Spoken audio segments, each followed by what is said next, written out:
हाँ जी, good morning. तो आज हम करने वाले हैं जीएसटी के अमेंडमेंट्स जो सितंबर 2025 और जनवरी 2026 एग्जाम्स के लिए अप्लीकेबल हैं।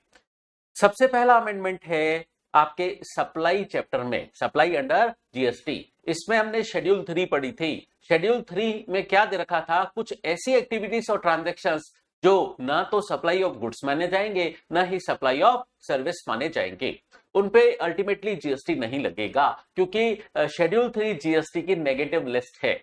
इस शेड्यूल में हमने क्या पढ़ा था, कुछ ऐसी एक्टिविटीज जैसे एक एम्प्लॉई अपने एम्प्लॉयर को in the course of employment service देता है, उस पर जीएसटी नहीं लगता है, या कोर्ट जो सर्विस देता है उस पर भी जीएसटी नहीं लगता है। कुछ हमने पढ़ा था फ्यूनरल सर्विसेज, उस पर भी जीएसटी नहीं लगता है। और actionable claims other than specified actionable claim, तो उस पर भी जीएसटी नहीं लगता है। ऐसा हमने पढ़ा था शेड्यूल 3 में।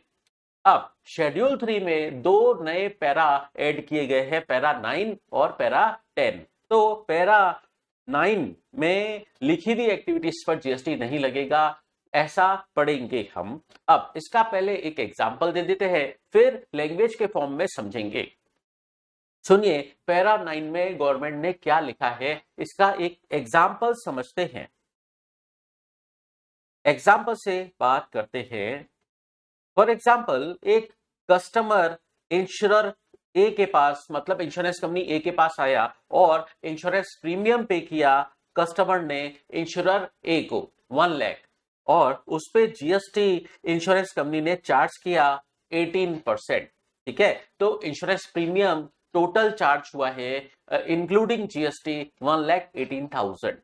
ठीक है, तो कस्टमर ने इंश्योरर ए को पेमेंट किया है insurance premium 1 lakh plus 18,000 GST. ठीक है, अब ये जो इंश्योरर है ए, इसका कहना है ये रिस्क मैं अकेले नहीं उठाऊंगा, और वो एक एग्रीमेंट करता है इंश्योरर ए एग्रीमेंट करता है इंश्योरर बी और सी के साथ कि हम रिस्क शेयर करने का एग्रीमेंट करते हैं। और इन तीनों इंश्योरेंस कंपनी, इंश्योरर ए, इंश्योरर बी, इंश्योरर सी, इन तीनों इंश्योरेंस कंपनीज के बीच में एक को इंश्योरेंस एग्रीमेंट बना। ठीक है, तो एक को इंश्योरेंस एग्रीमेंट बना इंश्योरर ए, इंश्योरर बी, इंश्योरर सी को। लेकिन यहां पर कस्टमर को डायरेक्ट हैंडल कौन कर रहा है, इंश्योरर ए।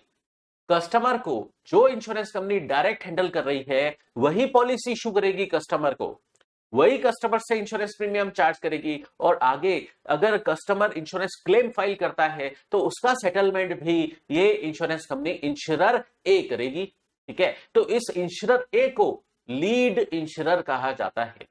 इंश्योरर ए को इस केस में लीड इंश्योरर कहा जाएगा, कारण कस्टमर से इंश्योरेंस प्रीमियम यही चार्ज कर रहा है, क्लेम भी यही प्रोसेस करेगा। ठीक है, तो इंश्योरर ए है हमारा लीड इंश्योरर, और इस लीड इंश्योरर ए ने इंश्योरर बी के साथ और इंश्योरर सी के साथ एक को इंश्योरेंस एग्रीमेंट कर दिया है अपने रिस्क की शेयरिंग के लिए। ठीक है, तो अब लीड इंश्योरर ए ने कस्टमर से प्रीमियम जो चार्ज किया है 1 लाख, वो उसकी शेयरिंग करेगा इंश्योरर बी के साथ। इंश्योरर बी के साथ 30,000 उसको प्रीमियम में से शेयर दे देगा, और इंश्योरर सी को 20,000 वो प्रीमियम में से शेयर दे देगा। ठीक है, तीनों मिलकर आपस में रिस्क की शेयरिंग कर रहे हैं, और तीनों के बीच में क्या हो गया है, को इंश्योरेंस एग्रीमेंट बन गया है।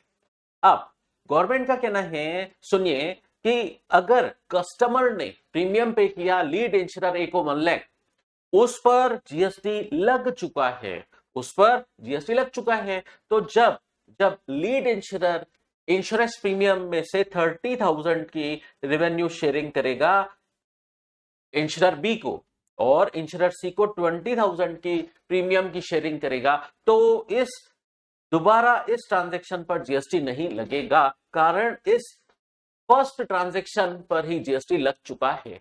ठीक है, तो गवर्नमेंट ने ऐसा शेड्यूल 3 में पैरा नंबर 9 ऐड किया और बोला कि इस जो ट्रांजैक्शन लीड इंश्योरर और को इंश्योरर बी और सी के साथ हो रहा है और प्रीमियम की शेयरिंग हो रही है 30,000 और 20,000, उस पर जीएसटी नहीं लगेगा, क्योंकि जब फर्स्ट ट्रांजैक्शन हुआ था कस्टमर का लीड इंश्योरर ए के साथ उस 1 लाख के इंश्योरेंस प्रीमियम पर पूरा जीएसटी लग चुका है, तो अगेन दोबारा जब लीड इंश्योरर और को इंश्योरर के साथ प्रीमियम की शेयरिंग हो रही है तो उसी 1 लाख में से ही तो हो रही है, तो दोबारा और उस 1 लाख पर ऑलरेडी जीएसटी लग चुका है, इसलिए अब इस 30,000 और इस 20,000 पर जीएसटी दोबारा चार्ज नहीं करेगा। लीड इंश्योरर उनको इंश्योरर बी और सी से जीएसटी चार्ज नहीं करेगा। तो कुल मिलाकर कहानी इतनी है कि इस 30,000 और इस 20,000 पर दोबारा जीएसटी नहीं लगेगा। ठीक है, तो चलिए प्रोविजन पढ़ते हैं, गवर्नमेंट ने लैंग्वेज क्या लिखी है वो समझते हैं। एक्टिविटी ऑफ अपॉर्शनमेंट ऑफ को इंश्योरेंस प्रीमियम, ठीक है, को इंश्योरेंस प्रीमियम कस्टमर से 1 लाख चार्ज किया गया है, तो वो अपॉर्शन कर रहा है कौन, लीड इंश्योरर को इंश्योरर के साथ फॉर इंश्योरेंस सर्विसेज, क्योंकि तीनों ही मिलकर जॉइंटली इंश्योरेंस सर्विस दे रहे हैं कस्टमर को, तो जॉइंटली इंश्योरेंस सर्विस दी जा रही है और उसके लिए लीड इंश्योरर और को इंश्योरर के बीच में आपस में को इंश्योरेंस एग्रीमेंट हुआ है। ठीक है, को इंश्योरेंस एग्रीमेंट हुआ है। अब लेकिन इस अपॉर्शनमेंट ऑफ इंश्योरेंस प्रीमियम जो 30,000 और 20,000 की रेवेन्यू की शेयरिंग हुई है इंश्योरेंस प्रीमियम में से, उस पर जीएसटी नहीं लगेगा।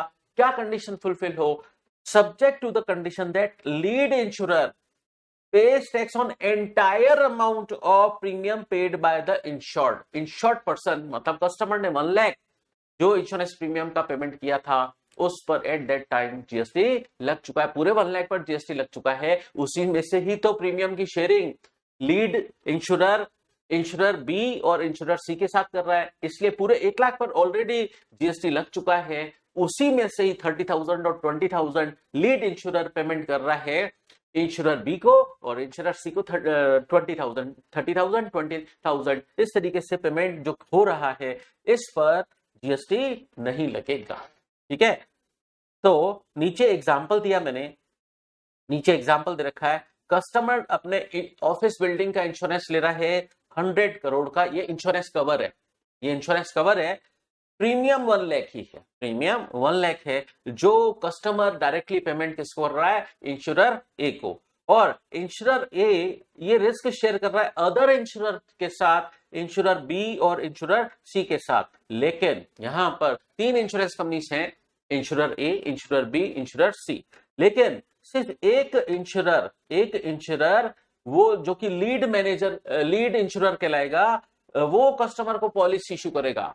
तो लीड इंश्योरर कस्टमर को पॉलिसी इशू करेगा, मतलब कस्टमर को डायरेक्ट हैंडल कौन कर रहा है, इंश्योरर ए, उसको लीड इंश्योरर कहा जाएगा, और वही कस्टमर से फुल इंश्योरेंस प्रीमियम चार्ज कर रहा है और क्लेम का सेटलमेंट भी कस्टमर को वही करेगा। क्लेम की प्रोसेसिंग, अगर कस्टमर क्लेम फाइल करता है इंश्योरेंस क्लेम, उसकी प्रोसेसिंग भी लीड इंश्योरर ए करेगा। तो इसके लिए तीनों insurance company, insurer A B C, तीनों के बीच में को इंश्योरेंस एग्रीमेंट बन गया, को इंश्योरेंस एग्रीमेंट हो गया। अब कस्टमर जब 1 लाख का पेमेंट कर रहा है इंश्योरेंस प्रीमियम का इंश्योरर ए को, उस पर इंश्योरर ए गवर्नमेंट को पूरा जीएसटी पेमेंट कर रहे हैं 1 लाख पर, कितना 18%, 18,000। अब इंश्योरर ए जो है उसमें से प्रीमियम की शेयरिंग कर रहे हैं, इंश्योरर बी को कितना दे रहे हैं 30,000 और इंश्योरर सी को कितना दे रहे हैं 20,000 एज पर रिस्क शेयरिंग। ठीक है, अब इस प्रीमियम की शेयरिंग पर जीएसटी नहीं लगेगा, इसे सप्लाई ऑफ सर्विस नहीं माना जाएगा और इस पर जीएसटी एप्लीकेबल नहीं होगा दोबारा, क्योंकि जब फुल इंश्योरेंस प्रीमियम कस्टमर से 1 लाख चार्ज किया गया लीड इंश्योरर ए ने, तो उस पर ऑलरेडी जीएसटी लग चुका है, उसी में से ही ये 30,000 और 20,000, 30,000 इंश्योरर बी को दिया जा रहा है और 20,000 इंश्योरर सी को दिया जा रहा है, तो इसी 1 लाख में से ही तो दिया जा रहा है और उस 1 लाख पर ऑलरेडी जीएसटी लग चुका है। तो दोबारा इस 30,000 और 20,000 जो प्रीमियम की शेयरिंग कर रहा है लीड इंश्योरर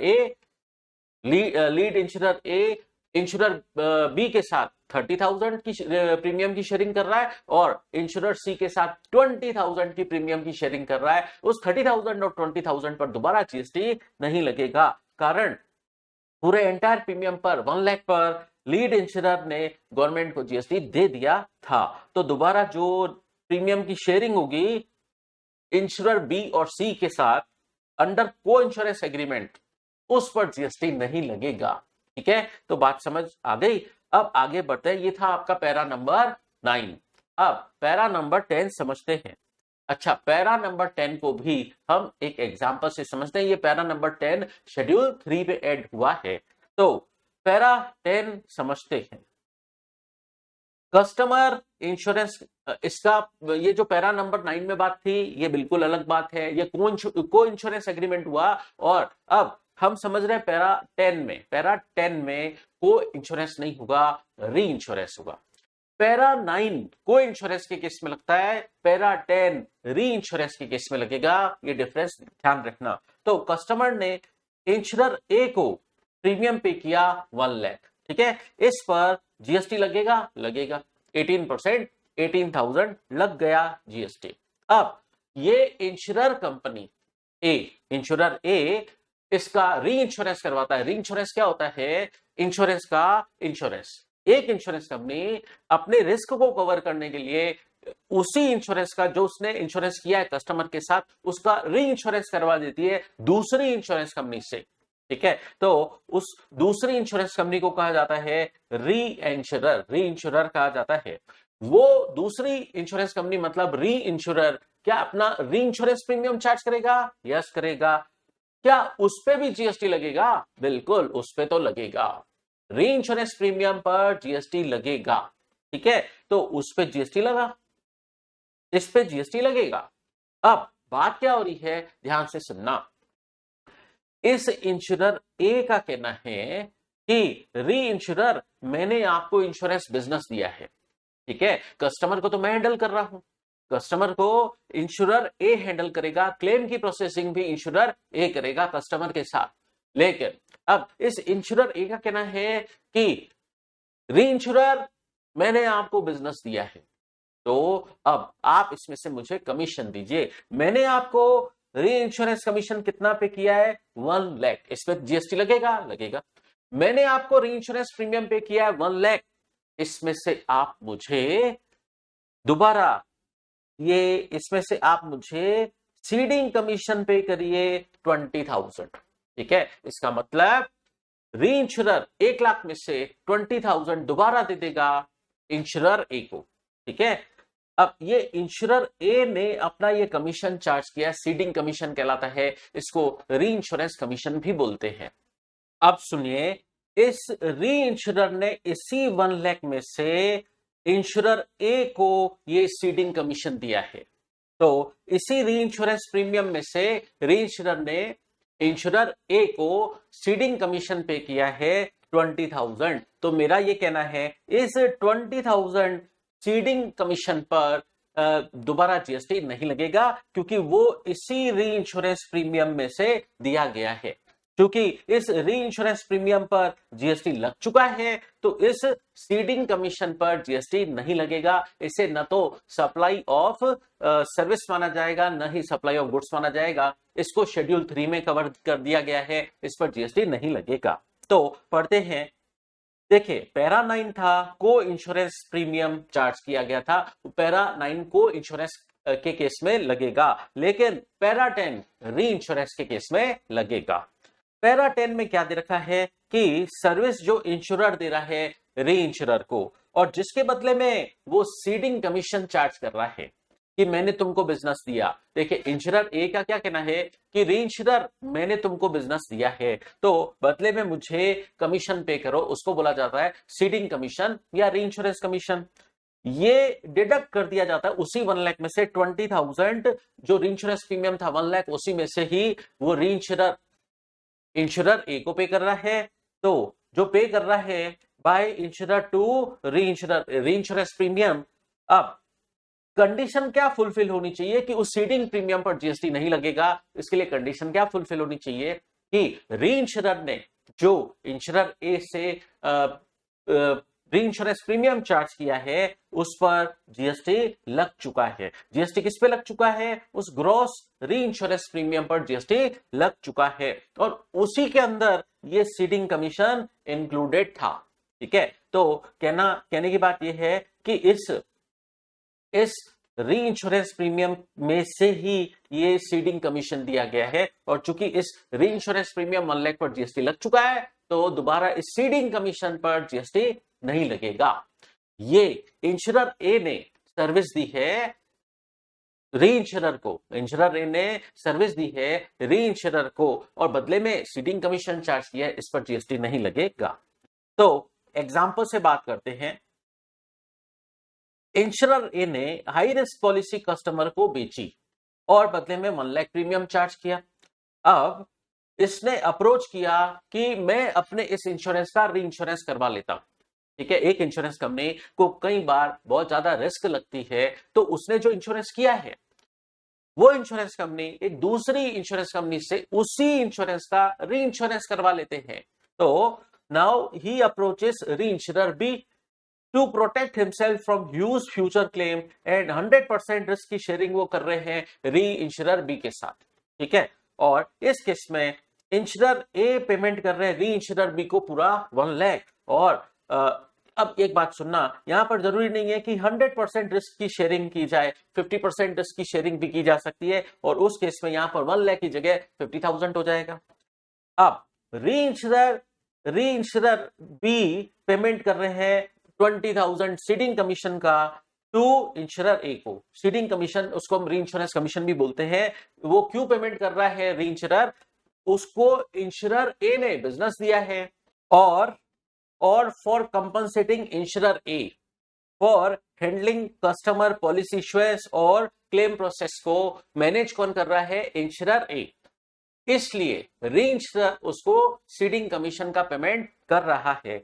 तो इंश्योरर ए को जो री इंश्योरर से सीडिंग कमीशन मिला 20,000, उससे सप्लाई ऑफ सर्विस नहीं माना जाएगा और उस पर जीएसटी नहीं लगेगा, क्योंकि पूरे री इंश्योरेंस प्रीमियम पर 1 लाख पर, पूरे री इंश्योरेंस प्रीमियम 1 लाख पर जीएसटी ऑलरेडी गवर्नमेंट को मिल चुका है। तो इस सीडिंग कमीशन 20,000 पर जीएसटी नहीं लगेगा।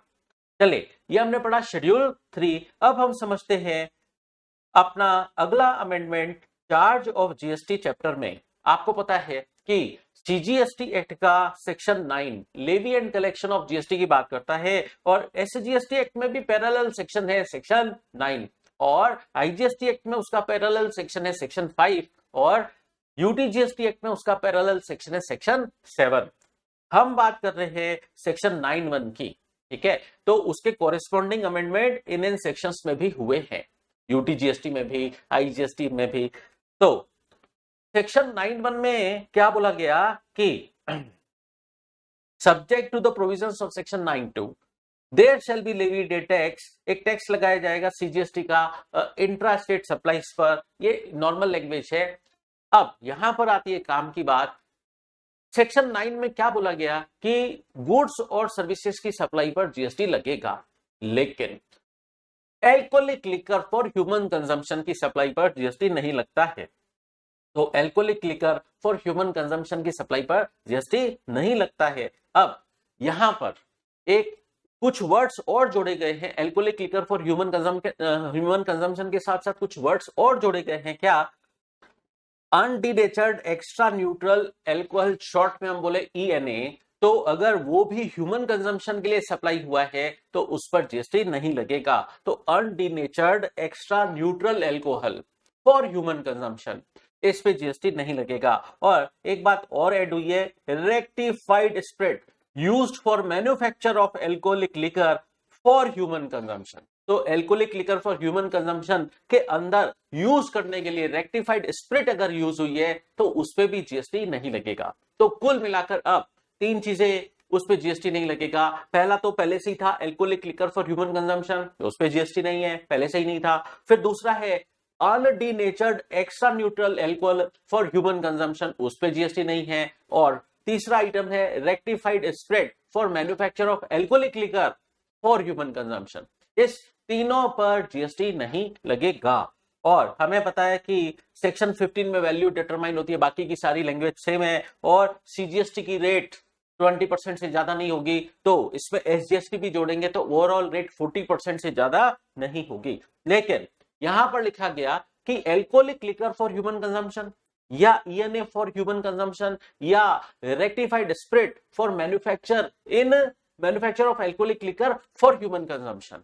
ठीक है, अगर ये चीजें आपके ये अदर एल्कोहल बेस्ड सब्सटेंस जो दो ऐड हुए यहाँ पर ENA और रेक्टिफाइड स्प्रिट, अगर ये अदर इंडस्ट्रीज में यूज होते हैं, एल्कोहलिक लिकर के लिए यूज नहीं होते हैं, अदर इंडस्ट्रीज में यूज होते हैं, जैसे परफ्यूम की मैन्युफैक्चरिंग में या कॉस्मेटिक की मैन्युफैक्चरिंग में फार्मा कंपनीज भी इनको यूज करती है, या पेंट वगैरह में भी ये ENA और रेक्टिफाइड स्प्रिट यूज होते हैं।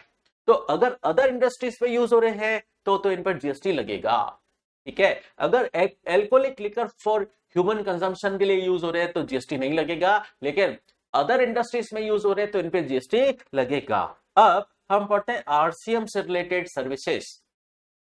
कुछ केसेस में हमने पढ़ा था कि सप्लायर रेसिपिएंट से इनवॉइस के अंदर GST चार्ज नहीं करेगा, क्योंकि उन सर्विसेज पर रेसिपिएंट डायरेक्टली गवर्नमेंट को GST पे कर देगा। ऐसा हमने पढ़ा था। कुछ सर्विसेज RCM के लिए नोटिफाइड सर्विसेज हैं और उन सर्विसेज का GST रेसिपिएंट डायरेक्टली गवर्नमेंट को पे कर देता है। इसमें हमने पढ़ा था, इस नोटिफिकेशन के अंदर एंट्री नंबर 4 जो पहले से थी उसमें कुछ वर्ड ऐड हुए हैं। Services provided by way of sponsorship की सर्विस जो कोई भी पर्सन दे, पहले लैंग्वेज क्या थी, कोई भी पर्सन दे, किसको, टू एनी बॉडी कॉर्पोरेट और partnership firm located in taxable territory. कोई भी पर्सन दे बॉडी कॉर्पोरेट को या पार्टनरशिप फर्म को जो रेसिपिएंट टैक्सेबल टेरिटरी में लोकेटेड है, और रेसिपिएंट कौन है, बॉडी कॉर्पोरेट और पार्टनरशिप फर्म। सप्लायर कौन, एनी पर्सन। अब यहां पर एनी पर्सन कौन होना चाहिए, मतलब सप्लायर एनी पर्सन होना चाहिए, लेकिन अदर देन बॉडी कॉर्पोरेट होना चाहिए। ये नए वर्ड ऐड हुए हैं। अब इसका एनालिसिस करते हैं। क्या बोला, other than body corporate, other than body corporate होना चाहिए सप्लायर। अब अगर एक कंपनी एक दूसरी कंपनी या पार्टनरशिप फर्म को स्पॉन्सरशिप सर्विस दे तो RCM नहीं लगेगा, क्योंकि सप्लायर के लिए क्या कंडीशन डाल दी गई है कि सप्लायर बॉडी कॉर्पोरेट नहीं होना चाहिए, सप्लायर बॉडी कॉर्पोरेट नहीं होना चाहिए। तो सप्लायर इस केस में अगर कंपनी है तो बॉडी कॉर्पोरेट है, तो अगर एक कंपनी दूसरी कंपनी को स्पॉन्सरशिप सर्विस देगी या एक कंपनी एक पार्टनरशिप फर्म को स्पॉन्सरशिप सर्विस देगी तो RCM नहीं लगेगा। लेकिन अगर supplier other than body corporate है, यानी इंडिविजुअल HUF AOP BOI, तो उस केस में, और रेसिपिएंट बॉडी कॉर्पोरेट और पार्टनरशिप फर्म है तो उस केस में RCM लगेगा। तो गवर्नमेंट कहना यह चाहती है कि जो स्पॉन्सर है, मतलब सप्लायर ऑफ स्पॉन्सरशिप सर्विस, अगर वो नॉन बॉडी कॉर्पोरेट है और इधर recipient supplier non body corporate है और रेसिपिएंट बॉडी कॉर्पोरेट या पार्टनरशिप फर्म है, तो उस केस में RCM आ जाएगा। और रेसिपिएंट इस केस में कौन है, बॉडी कॉर्पोरेट या पार्टनरशिप फर्म जो टैक्सेबल टेरिटरी में लोकेटेड है, तो वो रेसिपिएंट डायरेक्टली गवर्नमेंट को GST पे करेगा। तो अमेंडमेंट बस इतना छोटू सा है कि सप्लायर कौन हो, any person other than body corporate, और रेसिपिएंट कौन हो, बॉडी कॉर्पोरेट या पार्टनरशिप फर्म, और वो लोकेटेड हो टैक्सेबल टेरिटरी में, तो RCM है। अब RCM वाले नोटिफिकेशन में एक एंट्री नंबर 5 है, वो पहले से है। अब इसको लेकर एक नया सर्कुलर आया है। पहले हम एंट्री नंबर 5 समझ लेते हैं, फिर बात करते हैं। जो सर्विसेज गवर्नमेंट दे रही है, central government, state government, union territory या लोकल अथॉरिटी, ठीक है, लोकल अथॉरिटी जो सर्विस दे रहे हैं किसको, बिजनेस एंटिटी को, और बिजनेस एंटिटी मतलब रेसिपिएंट को सर्विस दे रहे हैं, बिजनेस एंटिटी रेसिपिएंट है और वो टैक्सेबल टेरिटरी में लोकेटेड है और उसका इमीडिएटली प्रीसीडिंग फाइनेंशियल ईयर का टर्नओवर रजिस्ट्रेशन लिमिट से ज्यादा है। तो रेसिपिएंट बिग बिजनेस एंटिटी है, उसका इमीडिएटली प्रीसीडिंग फाइनेंशियल ईयर का टर्नओवर रजिस्ट्रेशन लिमिट से ज्यादा है।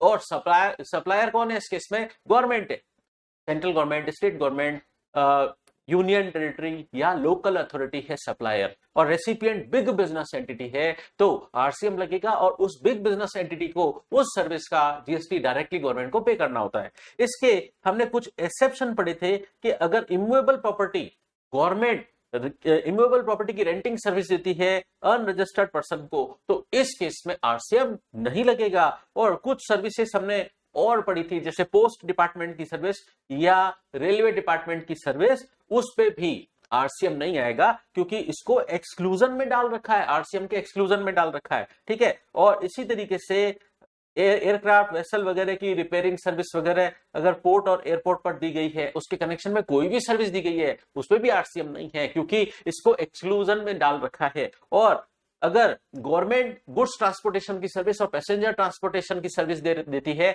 तो इसमें भी आरसीएम नहीं है, क्योंकि इसको भी आरसीएम के एक्सक्लूजन में डाल रखा है। ठीक है, और तो इस पे नॉर्मल चार्ज मैकेनिज्म लगता है। किस पे? इन तीन सर्विसेज पर आरसीएम नहीं होता है, नॉर्मल चार्ज मैकेनिज्म लगता है। ये पहले से था। अब पढ़ते हैं अमेंडमेंट। एक सर्कुलर आया, अभी मैंने आपको क्या बोला, एक लोकल अथॉरिटी या गवर्नमेंट सर्विस देती है बिग बिजनेस एंटिटी को, तो आरसीएम लगता है। अब एक इशू राइज हुआ, दिल्ली डेवलपमेंट अथॉरिटी क्या लोकल अथॉरिटी है? और अगर वो सर्विस दे बिग बिजनेस एंटिटी को, तो क्या आरसीएम लगेगा? तो गवर्नमेंट के सामने क्वेश्चन रखा गया कि क्या डीडीए, दिल्ली डेवलपमेंट अथॉरिटी, आपकी क्या लोकल अथॉरिटी है? और इस केस में क्या ये वाला आरसीएम आ जाएगा क्या कि services supplied by local authority to big business entity? तो क्या आरसीएम आ जाएगा क्या? क्या Delhi development authority local authority है? तो गवर्नमेंट ने क्लैरिफाई किया कि Delhi development authority local authority नहीं है। अब लॉजिक क्या इसका? लोकल अथॉरिटी की definition section 2 clause 69 of CGST act में दे रखी है ऑलरेडी। तो लोकल अथॉरिटी किसको बोला जाएगा? हम चेक करेंगे कि क्या Delhi development authority local authority की जो डेफिनेशन दे रखी है, उस डेफिनेशन के क्राइटेरिया को सेटिस्फाई करता है क्या? क्या दिल्ली डेवलपमेंट अथॉरिटी उस डेफिनेशन को सेटिस्फाई करती है क्या? अगर करती है तो Delhi development authority local authority मानी जाएगी, और अगर वो डेफिनेशन को सेटिस्फाई नहीं करती है तो दिल्ली डेवलपमेंट अथॉरिटी डीडीए को लोकल अथॉरिटी नहीं माना जाएगा। तो पढ़ते हैं पहले लोकल अथॉरिटी की डेफिनेशन। लोकल अथॉरिटी कोई म्यूनिसिपल कमिटी होती है, जिला परिषद होती है, या डिस्ट्रिक्ट बोर्ड होता है, या ऐसी कोई अदर अथॉरिटी होती है जिसको लीगली काम हैंडओवर कर रखे गवर्नमेंट ने, स्टेट गवर्नमेंट या सेंट्रल गवर्नमेंट ने फंक्शन एंट्रस्टेड कर रखे हैं, मतलब दे रखे हैं, और म्यूनिसिपल और लोकल फंड का कंट्रोल मैनेजमेंट भी दे रखा है। तो जिसका लोकल अथॉरिटी किसको बोलेंगे? जिसको सेंट्रल गवर्नमेंट और स्टेट गवर्नमेंट ने फंक्शंस दे रखे हैं, डेलीगेट कर रखे हैं, और जिसको लोकल फंड या म्यूनिसिपल फंड का कंट्रोल और मैनेजमेंट दे रखा है। दो कंडीशन फुलफिल हो तो वो अथॉरिटी कहलाती है लोकल अथॉरिटी। अब दिल्ली डेवलपमेंट अथॉरिटी ये डेफिनेशन को सेटिस्फाई नहीं करती है, क्योंकि उसको सेंट्रल गवर्नमेंट और स्टेट गवर्नमेंट ने फंक्शंस डेलीगेट नहीं किए, और वो लोकल फंड और म्यूनिसिपल फंड का भी कंट्रोल मैनेजमेंट नहीं करती। तो इसलिए दिल्ली डेवलपमेंट अथॉरिटी को लोकल अथॉरिटी नहीं कहा जाएगा अंडर जीएसटी लॉ। अब इस बात का इफेक्ट क्या पड़ेगा? इस एंट्री में बोला गया था कि जो सर्विस लोकल अथॉरिटी दे बिग बिजनेस एंटिटी को, उस पर आरसीएम लगेगा। अब चूंकि डीडीए आपकी लोकल अथॉरिटी नहीं है, तो अगर सप्लायर डीडीए है तो उसको लोकल अथॉरिटी नहीं माना जाएगा। तो इसका इफेक्ट ये पड़ेगा कि डीडीए जो सर्विस दे रहे हैं उस पे आरसीएम नहीं लगेगा, आरसीएम एप्लीकेबल नहीं होगा। ओवरऑल कंक्लूजन ये है। तो दो बातें यहां पर निकलकर सामने आ रही हैं। डीडीए लोकल अथॉरिटी नहीं है, इसलिए डीडीए जो सर्विस देगी किसी बिजनेस एंटिटी को, तो उस पे आरसीएम नहीं लगेगा। अब एंट्री नंबर 5AB की बात करते हैं। इसमें ये एंट्री पहले से ही गवर्नमेंट लेकर आ चुकी थी, बस इसमें थोड़े से वर्ड चेंज किए गए हैं। अगर रेंटिंग सर्विस दी जा रही है एनी प्रॉपर्टी की, और वो रेजिडेंशियल ड्वेलिंग नहीं होनी चाहिए, मतलब कमर्शियल यूनिट की रेंटिंग सर्विस दी जा रही है, और सप्लायर जो है वो अनरजिस्टर्ड है, रेसिपिएंट जीएसटी में रजिस्टर्ड है, तो उस रजिस्टर्ड रेसिपिएंट पर आरसीएम आ जाएगा। ये पहले से था।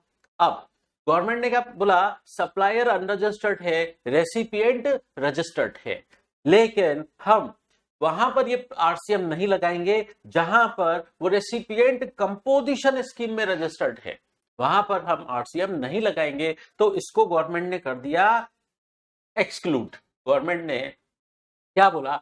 अगर रजिस्टर्ड रेसिपिएंट कंपोजिशन स्कीम में रजिस्टर्ड है तो आरसीएम नहीं आएगा। इसका इफेक्ट क्या पड़ा कि अगर रेसिपिएंट रेगुलर स्कीम में रजिस्टर्ड है तो ही आरसीएम आएगा।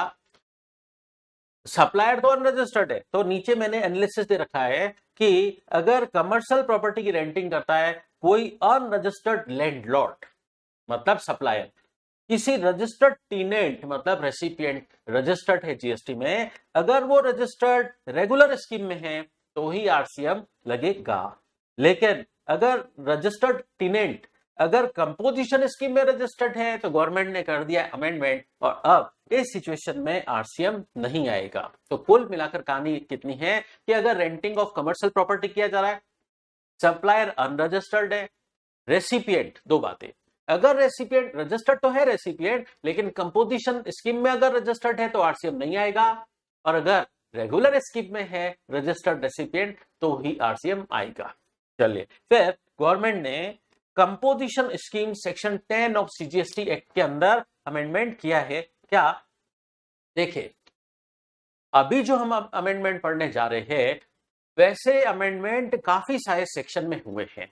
ठीक है, आपको पता है कि काफी जगह आपने पूरा जीएसटी पढ़ा, अभी आप अमेंडमेंट पढ़ रहे हैं, आपने पढ़ा काफी जगह दे रखा था कि सेक्शन 73, 74, सेक्शन 73, 74 है क्या? डिमांड और रिकवरी के सेक्शन है, जो सीए फाइनल का पार्ट है, आपके सीए फाइनल के सिलेबस का पार्ट है, सीए इंटरमीडिएट के सिलेबस का पार्ट नहीं है सेक्शन 73, 74, बट उसका रेफरेंस कई जगह आता है।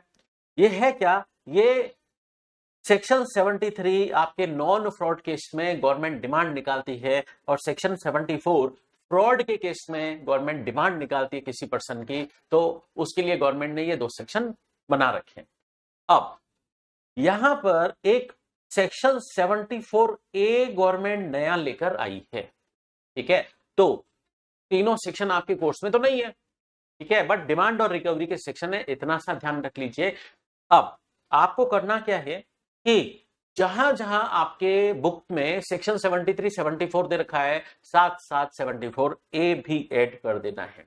ठीक है, ऐसे काफी सारे सेक्शन पढ़ेंगे। अगर हम उन सेक्शंस की डिटेल में जाएंगे तो बहुत ज्यादा टाइम लगेगा आपको अमेंडमेंट समझने में। अगर आप ये ध्यान रख लें कि जहां जहां सेक्शन 73, 74 दे रखा था, साथ साथ 74A भी ऐड कर देना है।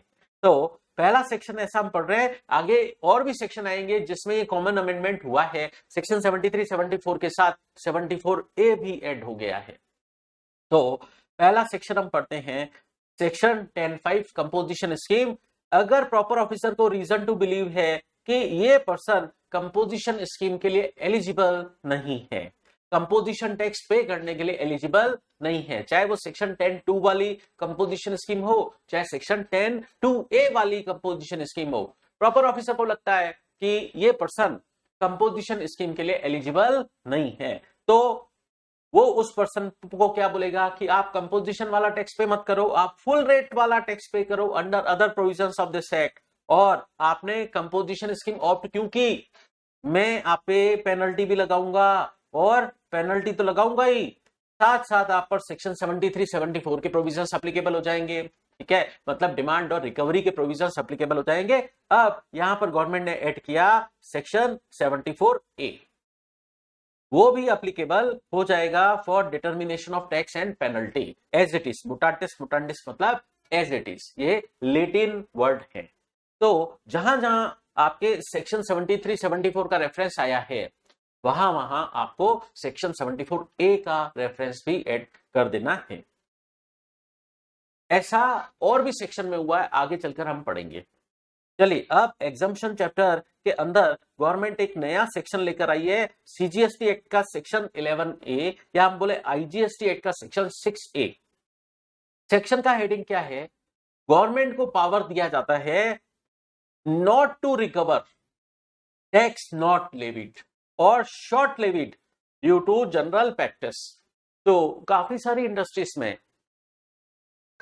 इंडस्ट्रीज में जनरल प्रैक्टिस चल रही थी कि हम जो एक्टिविटी कर रहे हैं उस पर जीएसटी नहीं लगता है, हम जो एक्टिविटी कर रहे हैं उस पर जीएसटी नहीं लगता है, ऐसा उनकी जनरल अंडरस्टैंडिंग थी। उस इंडस्ट्री में ऐसी प्रैक्टिस चल रही थी कि कोई जीएसटी चार्ज नहीं कर रहा था या कम चार्ज कर रहा था। बाद में गवर्नमेंट ने उन लोगों को नोटिस देना शुरू किया कि आपकी इस एक्टिविटीज पर तो जीएसटी लगता है, या आप कम जीएसटी दे रहे हो, आप पर ज्यादा जीएसटी की रेट एप्लीकेबल है। तो पहले थोड़ा सा बैकग्राउंड समझते हैं।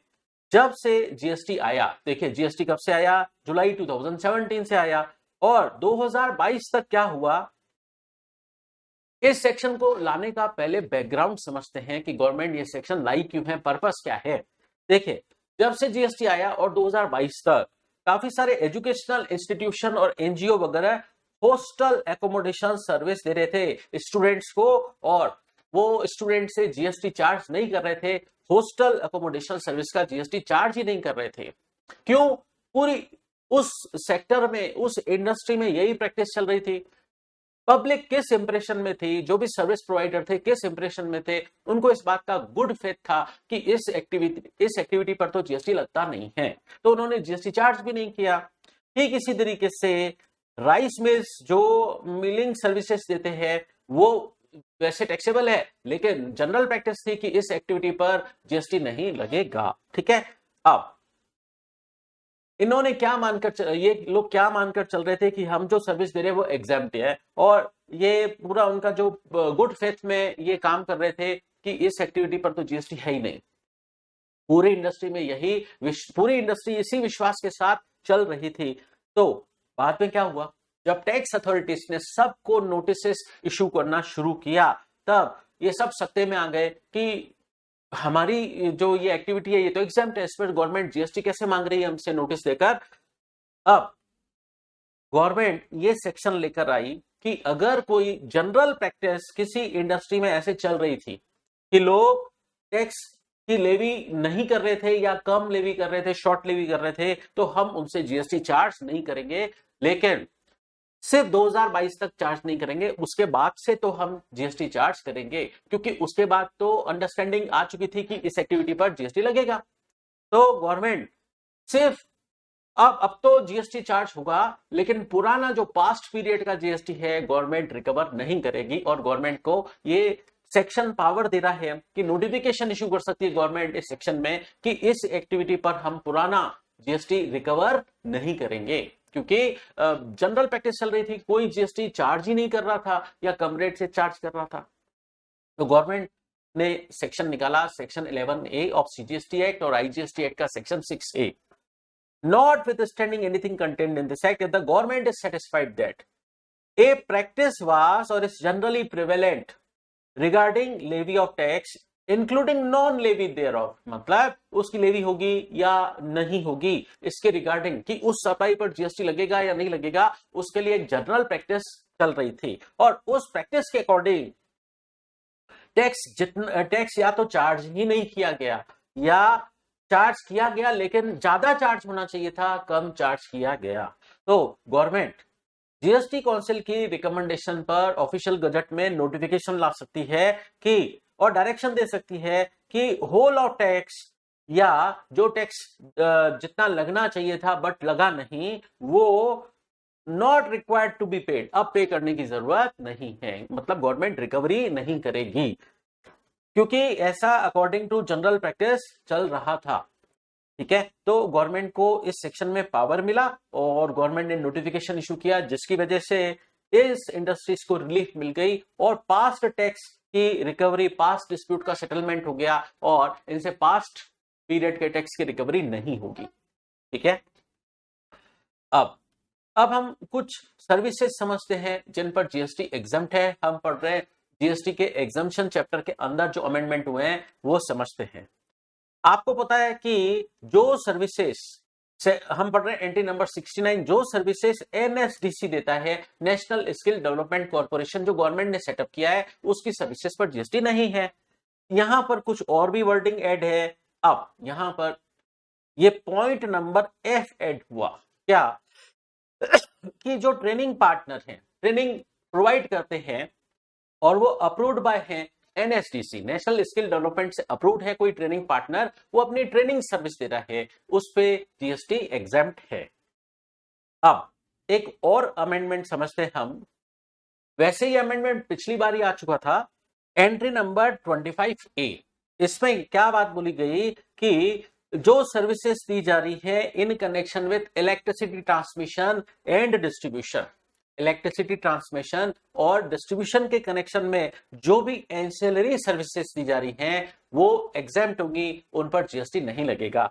जैसे मीटरिंग इक्विपमेंट ऑन रेंट या testing for meter, transporter, capacitor, transformers और कैपेसिटर वगैरह की टेस्टिंग फीस ली गई उस पर जीएसटी नहीं लगेगा, या इलेक्ट्रिसिटी कनेक्शन दिए गए उनकी फीस पे भी जीएसटी नहीं लगेगा, या शिफ्टिंग ऑफ मीटर या सर्विस लाइन वो शिफ्ट किए गए, या कस्टमर को डुप्लीकेट बिल इशू किया गया उसकी फीस पर जीएसटी नहीं लगेगा। अब ये सारी सर्विसेज सप्लाई ऑफ ट्रांसमिशन और डिस्ट्रीब्यूशन ऑफ इलेक्ट्रिसिटी से रिलेटेड हैं, उनसे इंसिडेंटल और एंसिलरी हैं, तो इस एंसिलरी सर्विसेज पर जीएसटी नहीं लगेगा। अब यहां पर एंड वर्ड हटाकर और लिखा गया, ठीक है। तो अमेंडमेंट क्या हुआ, ट्रांसमिशन पहले क्या होता था, transmission and distribution of electricity, अब क्या बोल दिया गया, ट्रांसमिशन और distribution of electricity, and word को हटा के और वर्ड कर दिया गया, बस इतना छोटा सा अमेंडमेंट है। अब सुनिए, सर्विसेज टू गवर्नमेंट, कोई पर्सन है गवर्नमेंट को सर्विस दे रहा है, मतलब वहां उस केस में उस सर्विस की रेसिपिएंट कौन है, गवर्नमेंट, तो उसके लिए एंट्री नंबर 3 ये था, कोई पर्सन है central government, state government, union territory या लोकल अथॉरिटी को कंपोजिट सप्लाई कर रहा है, गुड्स और सर्विस के कंपोजिट सप्लाई कर रहा है, और उस सप्लाई के अंदर गुड्स की वैल्यू 25% से ज्यादा नहीं है, उस कंपोजिट सप्लाई की वैल्यू के 25% से ज्यादा गुड्स की वैल्यू नहीं है, तो goods value of supply of goods constitute not more than 25% of total value of such composite supply, उस कंपोजिट सप्लाई की वैल्यू के अंदर गुड्स की वैल्यू 25% से ज्यादा नहीं है। तो इसके कुछ एग्जाम्पल थे, जैसे रोड की सफाई का काम, मेंटेनेंस का काम, या स्ट्रीट लाइट्स खराब हो गई हैं तो लाइट्स वगैरह लगाना, तो कई सप्लायर ऐसे हैं जो गवर्नमेंट को ये सर्विस दे रहे हैं, लोकल अथॉरिटी को सर्विस दे रहे हैं, तो इस सर्विस पर जीएसटी नहीं है। अगर तो इस कंपोजिट सप्लाई की टोटल वैल्यू का 25% से ज्यादा गुड्स की वैल्यू नहीं है। देखिए कंपोजिट सप्लाई में क्या होता है, गुड्स की भी सप्लाई होती है, सर्विस की भी सप्लाई होती है, ठीक है, तो उस टोटल सप्लाई के अंदर गुड्स की वैल्यू 25% से ज्यादा नहीं होनी चाहिए।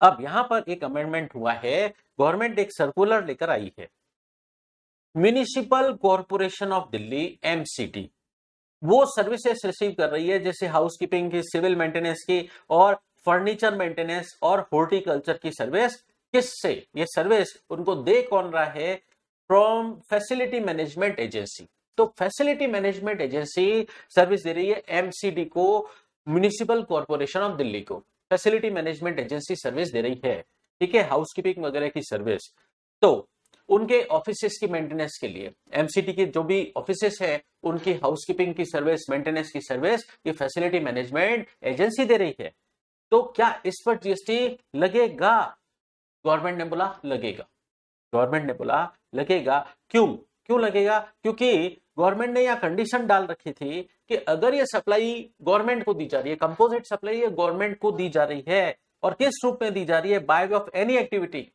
in relation to any function entrusted to panchayat under article 243G of the constitution, या in relation to any function entrusted to municipality under article 243W of the constitution, ठीक है, तो अगर ये सर्विसेज, ये सप्लाई इसके कनेक्शन में दी जा रही है तो ही एग्जम्पशन है, और दूसरी कंडीशन तो हम पढ़ चुके हैं कि गुड्स की वैल्यू टोटल कंपोजिट सप्लाई की वैल्यू के 25% से ज्यादा नहीं होनी चाहिए। अब ये जो फैसिलिटी मैनेजमेंट एजेंसी सर्विस दे रही है म्युनिसिपल कॉर्पोरेशन ऑफ दिल्ली को, एमसीडी को, वो इसके कनेक्शन में नहीं माना जाएगा, आर नॉट सप्लाइड, ये सप्लाई नहीं हो रहे in relation to performing any function and respective municipality under article 243W of the constitution, ठीक है, तो इसके कनेक्शन में ये सर्विसेज प्रोवाइड नहीं हो रही है under article 243W of the constitution, municipal functions के कनेक्शन में ये सर्विसेज नहीं है, तो इस पर एग्जम्पशन नहीं मिलेगा, तो ये सर्विसेज टैक्सेबल है। तो आपके एग्जाम में इस तरीके से क्वेश्चन आएगा कि फैसिलिटी मैनेजमेंट सर्विस, अगर एमसीडी को हाउसकीपिंग की सर्विसेज दे रहे हैं तो क्या इस पर जीएसटी लगेगा, यस लगेगा, और क्यों लगेगा उसका रीजन आप क्या लिखोगे कि ये जो फैसिलिटी मैनेजमेंट एजेंसी है ये सर्विस नहीं दे रही है in relation to any function entrusted to municipality under article 243W of the constitution, ठीक है, तो ये एग्जम्पशन के दायरे में नहीं आते हैं तो जीएसटी लगेगा। अब अब हम एक और अमेंडमेंट समझते हैं एग्जामिशन चैप्टर में इंश्योरेंस सर्विसेज को लेकर। ध्यान से सुनिएगा। Services of insurance provided by motor vehicle accident fund. Government ने एक मोटर व्हीकल एक्सीडेंट फंड बना रखा है अंडर मोटर व्हीकल एक्ट में, और इसका काम क्या है? Against contributions made by insurer. Insurance companies इस मोटर व्हीकल एक्सीडेंट फंड में कंट्रीब्यूशन करते हैं। इंश्योरेंस कंपनीज इस मोटर व्हीकल एक्सीडेंट फंड में कंट्रीब्यूशन करते हैं। किस में से करते हैं? इंश्योरेंस कंपनीज को जो भी प्रीमियम रिसीव होता है, इंश्योरेंस कंपनीज को प्रीमियम रिसीव होता है for third party insurance of motor vehicle. तो सुनिए, इस तरीके से समझिए, मैं एक इंश्योरेंस कंपनी हूं, पब्लिक मेरे पास आती है कि हमें थर्ड पार्टी इंश्योरेंस करना है, ठीक है, तो मैं उससे इंश्योरेंस प्रीमियम चार्ज करता हूं। मैं इंश्योरेंस कंपनी हूं, मेरे को थर्ड पार्टी इंश्योरेंस प्रीमियम जो लोगों से रिसीव हुआ, मैं उसमें से कुछ पार्ट, कुछ स्मॉल पोर्शन कंट्रीब्यूशन करता हूं। किसमें? मोटर व्हीकल एक्सीडेंट फंड में। मैं इंश्योरेंस कंपनी इस फंड में कंट्रीब्यूशन करता हूं। तो गवर्नमेंट यहां पर अमेंडमेंट कर रही है, मैं इंश्योरेंस कंपनी इस फंड में जो भी कंट्रीब्यूशन कर रहा हूं उस पर जीएसटी नहीं लगेगा, ठीक है। तो दोबारा सुनिए, मैंने क्या बोला? मैं एक इंश्योरेंस कंपनी हूं, मैंने लोगों से third party insurance premium charge किया है, ठीक है। इंश्योरेंस प्रीमियम वाले पोर्शन में से मैं इंश्योरेंस कंपनी कुछ कंट्रीब्यूशन कर रहा हूं। किसको? मोटर व्हीकल एक्सीडेंट फंड को। तो मैं जो उस फंड में कंट्रीब्यूशन कर रहा हूं उस पर जीएसटी नहीं लगेगा। इसका नीचे मैंने कमेंट दे रखा है, अगर एक पेमेंट, एक पर्सन है third party insurance premium. Third party insurance premium क्या होता है? आपके व्हीकल का इंश्योरेंस नहीं होता है, लेकिन अगर व्हीकल से किसी का एक्सीडेंट हो गया थर्ड पार्टी का, तो इस फंड में से उस पर्सन को कंपनसेशन दिया जाता है, ठीक है। तो उस थर्ड पार्टी की सेफ्टी के लिए, आप व्हीकल ढंग से चलाते नहीं है तो एक्सीडेंट कर बैठते हैं, तो उस थर्ड पार्टी जो सामने आई आपके व्हीकल के सामने, उसका एक्सीडेंट हो जाता है, उसको नुकसान होता है, उसकी डेथ भी हो सकती है, तो ये मोटर व्हीकल एक्सीडेंट फंड जो होता है वो उसको कंपनसेट करता है, ठीक है। तो मैं इंश्योरेंस कंपनी, आपने मुझे इंश्योरेंस प्रीमियम पे किया, मैं इंश्योरेंस कंपनी हूं, मैं इंश्योरेंस कंपनी इस फंड में जो भी कंट्रीब्यूशन करूंगा उस पर जीएसटी नहीं लगेगा। तो स्मॉल पोर्शन इस प्रीमियम का मैं कंट्रीब्यूशन करता हूं। इंश्योरेंस कंपनी किसको? इस फंड में कंट्रीब्यूशन करती है, तो जीएसटी इस कंट्रीब्यूशन पर एप्लीकेबल नहीं होगा जो एक इंश्योरेंस कंपनी इस फंड में कंट्रीब्यूशन कर रही है। चलिए अब एक छोटी सी बात समझते हैं। आरबीआई ने एक सर्कुलर निकाला है कि अगर कोई पर्सन लोन की टर्म्स का कॉन्ट्रावेंशन करता है तो उससे पेनल इंटरेस्ट चार्ज मत करो। देखिए गवर्नमेंट क्या करती है? इंटरेस्ट चार्ज करती है। अगर कोई पर्सन लोन की टर्म्स का कॉन्ट्रावेंशन करता है तो पहले क्या सिस्टम था? मेन इंटरेस्ट टाइमली पे नहीं किया बरोबर ने बैंक को, तो मेन इंटरेस्ट के साथ साथ पेनल इंटरेस्ट चार्ज कर लेते थे बैंक, फाइनेंशियल इंस्टीट्यूशंस वगैरह।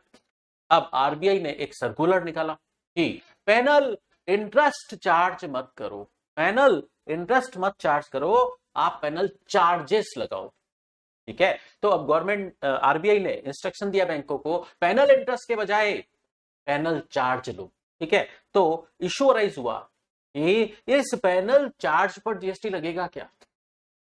तो आरबीआई ने डायरेक्शन दिया बैंकों को, एनबीएफसी और अदर रेगुलेटेड एंटिटीज के, आप पैनल इंटरेस्ट के बजाय क्या चार्ज करो? Penal charge. क्यों? For non compliance of loan terms. बरोबर जो है लोन की टर्म्स का कॉन्ट्रावेंशन कर रहा है, नॉन कंप्लायंस कर रहा है। लेकिन ये बात ध्यान रखना, एप्लीकेबल नहीं होगी क्रेडिट कार्ड और एक्सटर्नल कमर्शियल बोरोइंग पर एप्लीकेबल नहीं होगी। तो ये जो पैनल चार्ज अब बैंक लेगी पैनल इंटरेस्ट के बदले में, वो एक तरीके से लिक्विडेटेड डैमेजेस है फॉर ब्रीच ऑफ कॉन्ट्रैक्ट, ठीक है।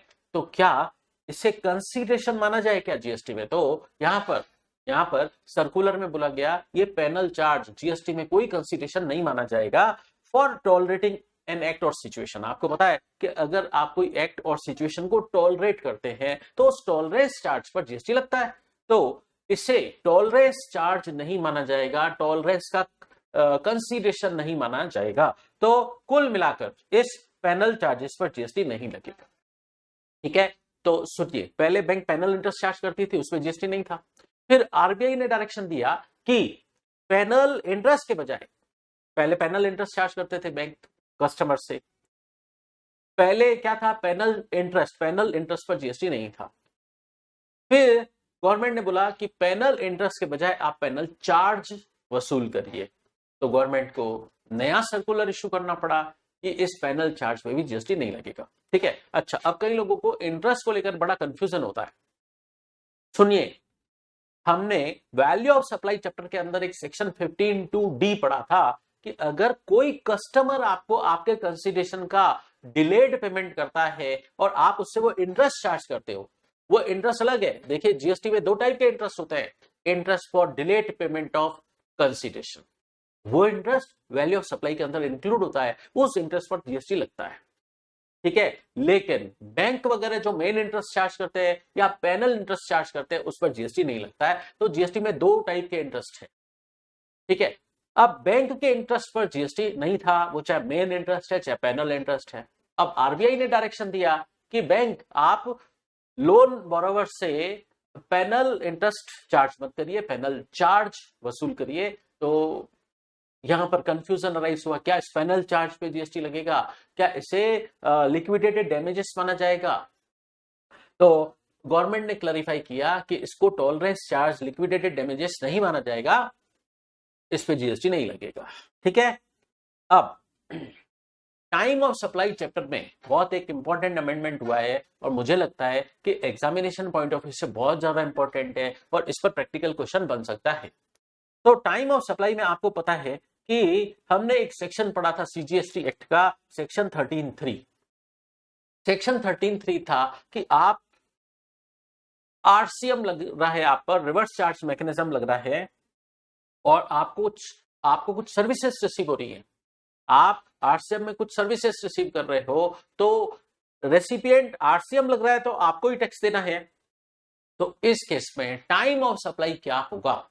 तो रिसिप्ट ऑफ सर्विसेज है जो कि टैक्सेबल है आरसीएम में, तो इसका टाइम ऑफ सप्लाई डिटरमाइन कैसे होगा? हमने पढ़ा कि डेट ऑफ पेमेंट जो रेसिपिएंट ने अपनी बुक्स में एंटर की है कि पेमेंट कब किया गया। देखिए, रेसिपिएंट सप्लायर को पेमेंट करता है, रेसिपिएंट तो सप्लायर को पेमेंट करता है ना, तो वो रेसिपिएंट ने वो पेमेंट की अपनी बुक्स में, बुक्स ऑफ अकाउंट्स में क्या एंट्री की है पेमेंट की वो। दूसरा, अगर उसने रेसिपिएंट ने सप्लायर को चेक से पेमेंट किया है तो रेसिपिएंट के बैंक अकाउंट से वो पैसा कब डेबिट हुआ है। ठीक है, तो अगर चेक वगैरह से पेमेंट नहीं किया है तो रेसिपिएंट ने अपनी बुक्स में कब एंट्री की है, और अगर चेक से पेमेंट किया है तो रेसिपिएंट के बैंक अकाउंट से पेमेंट कब डेबिट हुआ है। तो कुल मिलाकर दोनों बातें पेमेंट को लेकर इंडिकेट कर रही हैं, तो हम इसको शॉर्ट में बोल देते हैं पेमेंट, पी। फिर है एक हमने इसमें पैरामीटर पढ़ा था, क्राइटेरिया पढ़ा था कि सप्लायर ने रेसिपिएंट को जब इनवॉइस इशू किया उससे 61st day from the issue of suppliers invoice. ठीक है, तो सप्लायर जब इनवॉइस इशू करे उसकी डेट से 61st डे, ये दूसरा क्राइटेरिया। पहले इतना ही था, ठीक है, पहले इतना ही प्रोविजन था। तो पेमेंट की डेट और सप्लायर के इनवॉइस से 61st day which ever is earlier हो जाता था हमारा टाइम ऑफ सप्लाई, पहले इतना ही प्रोविजन था। लेकिन टैक्स इनवॉइस चैप्टर में सेक्शन 31 के अंदर गवर्नमेंट ने एक अमेंडमेंट किया जिसकी वजह से यहां इस सेक्शन 13(3) में अमेंडमेंट करना पड़ा। तो जब तक आप वो सेक्शन 31 वाला अमेंडमेंट नहीं समझेंगे तब तक आपको ये वाला अमेंडमेंट समझ में नहीं आने वाला है। तो पहले हम सेक्शन 31 वाला अमेंडमेंट समझ के आते हैं, फिर हम दोबारा यहां आकर बात करेंगे। चलिए, तो पहले हम समझते हैं टैक्स इनवॉइस चैप्टर के अंदर जो सेक्शन 31(3)(5) है, उसके अंदर आरसीएम के केस में कई केसेस में जो रेसिपिएंट होता है उसको ही टैक्स पे करना है। टैक्स इनवॉइस चैप्टर में क्या दे रखा है कि अगर रेसिपिएंट रजिस्टर्ड है, सप्लायर अनरजिस्टर्ड है, तो उस केस में रेसिपिएंट को उसका इनवॉइस इशू करना पड़ेगा। ठीक है, देखिए होता क्या है, सप्लायर रजिस्टर्ड है अगर और रेसिपिएंट भी रजिस्टर्ड है, सप्लायर रजिस्टर्ड रेसिपिएंट रजिस्टर्ड, लेकिन आरसीएम है तो टैक्स भले ही रेसिपिएंट को देना है लेकिन इनवॉइस तो सप्लायर इशू करेगा क्योंकि सप्लायर भी रजिस्टर्ड है।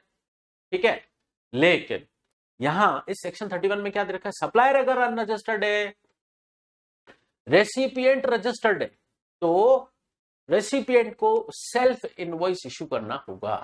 ठीक है, तो सुनिए, इसका मतलब मैं ये कह रहा हूं दो पार्टीज हैं, सप्लायर और रेसिपिएंट।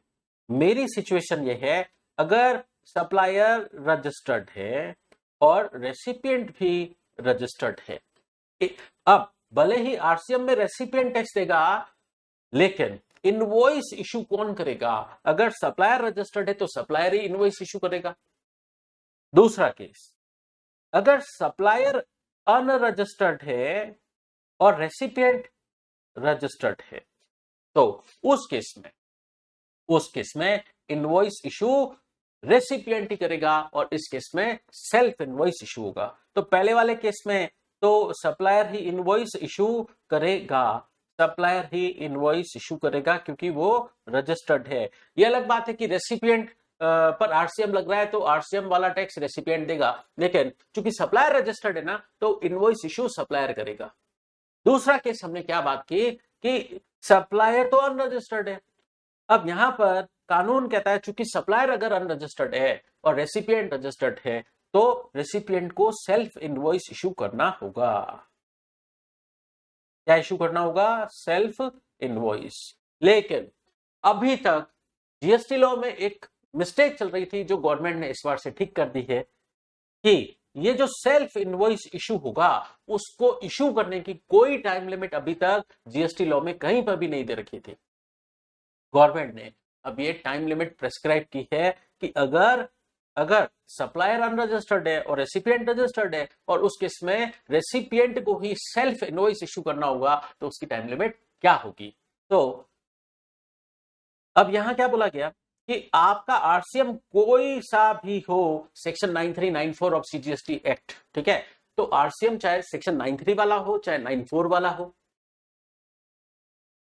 अगर रेसिपिएंट रजिस्टर्ड है तो उसको इनवॉइस इशू करना होगा प्रेस्क्राइब टाइम में, और सप्लायर अनरजिस्टर्ड है और इनवॉइस कब तक इशू करना होगा? यहां पर इनवॉइस इशू करने की टाइम लिमिट के लिए एक नया रूल लेकर आए, रूल 47A। इसमें क्या बोला गया कि अगर आरसीएम एप्लीकेबल है, सप्लायर अनरजिस्टर्ड है, रेसिपिएंट रजिस्टर्ड है, तो उस केस में इनवॉइस इशू रेसिपिएंट को करना होगा, सेल्फ इनवॉइस इशू करना होगा। तो वो सेल्फ इनवॉइस इशू करने की टाइम लिमिट क्या होगी? तो ये गवर्नमेंट ने बोला इनवॉइस इस केस में रजिस्टर्ड रेसिपिएंट इशू करेगा सेल्फ इनवॉइस। कब तक इशू करेगा? He shall issue such invoice within 30 days, 30 दिन के अंदर from the date of receipt of such supply. तो जब उसको वो सप्लाई रिसीव हुई, चाहे गुड्स की चाहे सर्विस की, जब उसको वो सप्लाई रिसीव हुई उसके 30 दिन के अंदर रजिस्टर्ड रेसिपिएंट को सेल्फ इनवॉइस इशू करना होगा। इसके लिए गवर्नमेंट ने रूल 47A इंसर्ट किया है। ठीक है, तो पहले ये टाइम लिमिट थी ही नहीं, होनी चाहिए थी बट थी नहीं, शुरू से ही नहीं थी, तो गवर्नमेंट ने अब ये टाइम लिमिट प्रेस्क्राइब कर दी है। इसी बात का इंपैक्ट वो टाइम ऑफ सप्लाई चैप्टर के अंदर आया है। तो वो इंपैक्ट क्या आया है समझते हैं।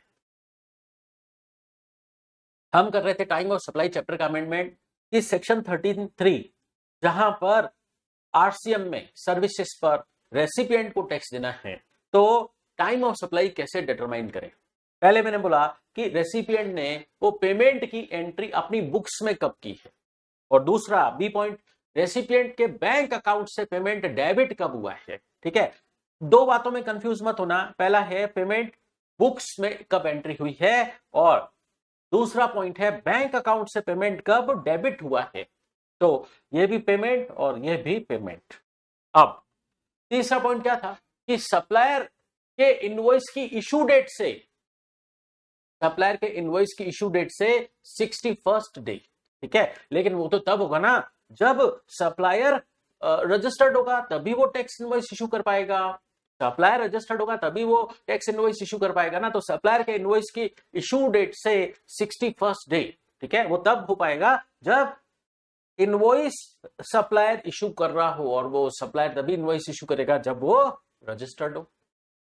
अब लेकिन अगर सप्लायर अनरजिस्टर्ड हो, तो अगर सप्लायर अनरजिस्टर्ड हुआ तो रेसिपिएंट रजिस्टर्ड है, तो रेसिपिएंट रजिस्टर्ड को सेल्फ रजिस्टर्ड रेसिपिएंट को सेल्फ इनवॉइस इशू करना होगा। ठीक है, तो उस केस में अगर इनवॉइस रेसिपिएंट को इशू करना है क्योंकि रेसिपिएंट रजिस्टर्ड है और वो सेल्फ इनवॉइस इशू करेगा, ऐसा हमने सेक्शन 31 में पढ़ा, तो जब रेसिपिएंट इनवॉइस इशू करेगा उसके खुद के इनवॉइस की इशू की डेट मानी जाएगी। ठीक है, देखिए रूल 47 ने क्या बोलता है कि जब रेसिपिएंट रजिस्टर्ड है उसको रिसिप्ट ऑफ सप्लाई हो, उससे 30 दिन के अंदर वो इनवॉइस इशू करे, वो इनवॉइस इशू की ड्यू डेट है।